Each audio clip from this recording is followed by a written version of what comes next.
మనందరికీ ఒకే bank account maintain చేయడం, ఆ అకౌంట్‌లోనే డబ్బులన్నీ పెట్టడం చాలా చాలా కంఫర్ట్‌గా ఉంటుందండి. కానీ అదే చాలా పెద్ద ప్రమాదం అండి. రేపేదైనా అయితే చాలా అవుతున్నాయండి ఈ మధ్య. అంటే అన్నీ అవుతాయని కాదు. బ్యాంక్‌కి ఏదైనా అయితే మన చేతికి జస్ట్ 5,00,000 వస్తాయని తెలుసా మీకు? అంటే డిపాజిట్ ఇన్స్యూరెన్స్ స్కీమ్ గానీ, ఇలాంటివి గవర్నమెంటు మనకి ఎంత హామీ ఇస్తోంది అంటే జస్ట్ 5,00,000కే హామీ ఇస్తుందండి. అంటే ఫర్ ఎగ్జాంపుల్ మీరు 10, 20, 30,00,000 బ్యాంక్‌లో పెట్టారు అనుకుందాం. ఆ బ్యాంక్‌కి ఏదైనా అయ్యింది. మీ డబ్బులు మొత్తం మీకు రావు గుర్తుంచుకోండి.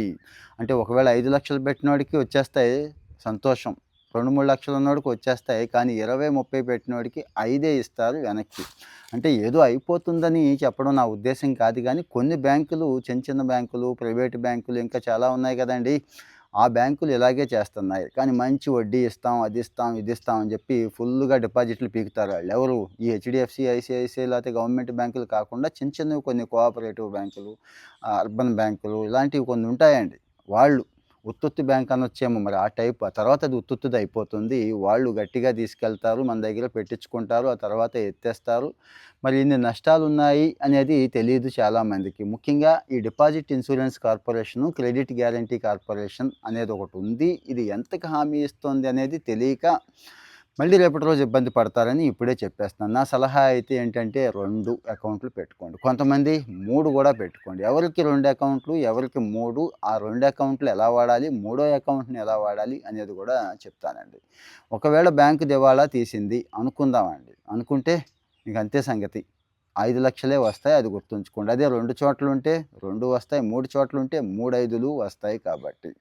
ఇక్కడ ఇంకొకటేంటంటే 2, 3 చోట్ల ఎందుకు పెట్టుకోమంటున్నాము అనేది ఇప్పుడు మీకు అర్థమైపోయింది గదండీ! ఆ డబ్బంతా గూడా చక్కగా మీ చేతికొచ్చేస్తుంది.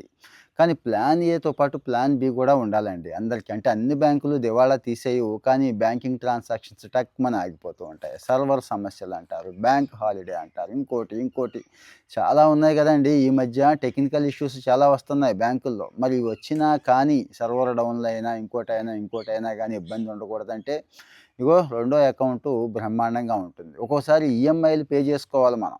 మరి ఈఎంఐ వోడు ఆగుతాడా? అదే బ్యాంకోడు మళ్ళీ మనల్ని మాకు సంబంధం లేదది సిబిల్ వేరే వాళ్ళు చూస్తారు అని జెప్పి సిబిల్ స్కోర్ పడిపోద్ది. ఏది? ఆ బ్యాంకు సర్వర్ సమస్యున్నా, ఆ బ్యాంకులో ఏ దరిద్రం ఉన్నా, ఆ టైంకి మన డబ్బులు బ్యాంక్ అకౌంట్‌లో ఉంటాయి. కానీ అవేమో అక్కడ క్రెడిట్ అవ్వవు. వాడేమో సిబిల్ స్కోర్ పడేస్తాడు.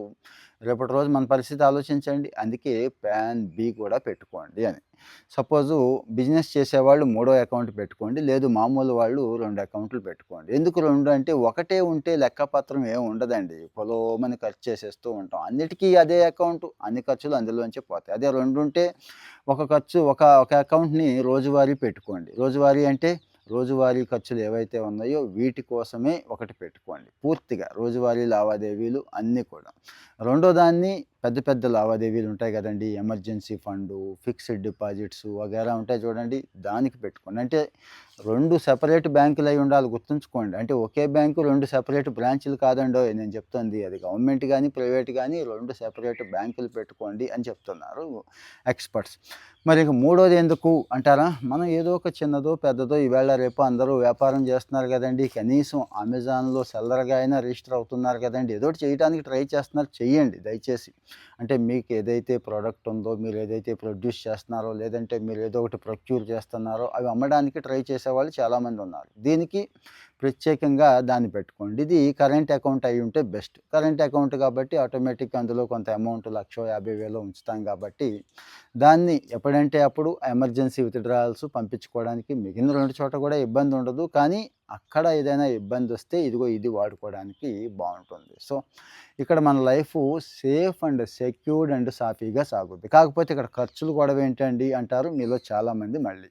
అక్కడికే వస్తున్నానండి. లేదు నాకు మంచి ప్రీమియం ఫీలింగ్ కావాలి, ప్రీమియం కస్టమర్‌ననే ఫీలింగ్ కావాలంటే ప్రైవేట్ బ్యాంకులు ఉన్నాయి. కాకపోతే వాళ్ళు మినిమమ్ బ్యాలెన్స్ అడుగుతారు. ఆ 10,000 20,000 కొంతమంది ఇంకా ఎక్కువ అడుగుతున్నారు. అది మీరు చూసుకోండి చాయిస్ మీదే. మినిమమ్ బ్యాలెన్స్ అడగని గవర్నమెంట్ బ్యాంకులు కూడా చాలా ఉన్నాయి గదండీ! మరి ఇంకేంటి? ఆ మినిమమ్ బ్యాలెన్స్ అడగని బ్యాంకులున్నాయి. మినిమమ్ అకౌంట్ బ్యాలెన్స్ అడగకుండానే అకౌంట్ ఇచ్చేవున్నాయి. అవి కూడా సెలెక్ట్ చేసుకోవచ్చు. సో, ఇప్పుడు చెప్పండి మీకు ఎన్ని అకౌంట్లున్నాయి? ఇప్పుడు మనం అనుకుంటున్నట్టుగా మీరు మీ ఖర్చుల్ని డివైడ్ చేసుకొని అలా ఫాలో అవుతున్నారా?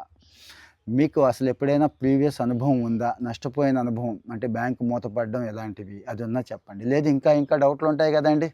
ఆ డౌట్లు గూడా చెప్పండి. మళ్ళీ సందర్భం వచ్చినప్పుడు ఇంకొక వీడియోలో మాట్లాడుకుందాం. ఎందుకంటే పర్సనల్ ఫైనాన్స్‌కి సంబంధించి చాలా విషయాలు మనకు తెలీదండి. ఆ విషయాలు గూడా మీకు తెలియచేస్తే మీరు యూజ్ చేసుకుంటారు.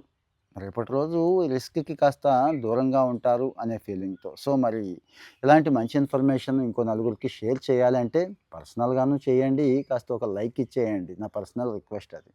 ఇంకా ఫాలో అవ్వట్లేదు కొంతమంది. దయచేసి ఫాలో అయిపోతే ఇలాంటి విషయాలు ఇంకా చాలా ఉన్నాయండి. చాలా చాలా ఉన్నాయి. అన్నీ కూడా చెప్పుకుందాం. Thank you.